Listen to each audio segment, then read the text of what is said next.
नमस्कार, मी बिरादार वैष्णवी संग्राम. मी पिंपरी या गावात राहते.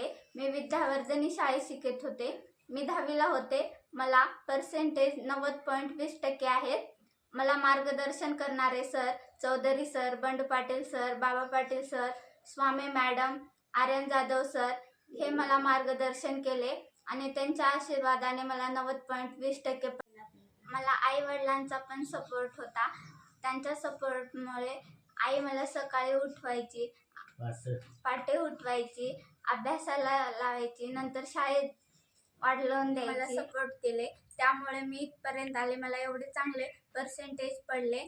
अजून आई वडिलांचा सपोर्ट असेल तर मी अजून प्रयत्न करेन, अजून चांगली टक्केवारी घेण्याचा प्रयत्न करेन. मी तिला येळेवर उठत होते आणि अभ्यास करून येळेवर शाळेत वाटलं मी अभ्यासाला उठत होते येळेवर. एवढ्या नंबर घेतलेली आहे तर तुम्हाला आता काय वाटते? मला आणखीन शिकावं, आणखीन ह्याच्यात जास्त घ्यावं असं. संग्राम दादा सर, तुमची मुलगी एवढे नंबर न घेऊन पास झालेली आहे, पण तुम्हाला कसं वाटते आता? मला चांगलं वाटतं, खूप आनंद झाला. खूप आनंद झाला. नंतर अजून चांगले मार्काने चांगले हे करावं, शिक्षण आपलं अभ्यास करावं, चांगली टक्केवारी ही माझी अपेक्षा आहे. अपेक्षा आहे का?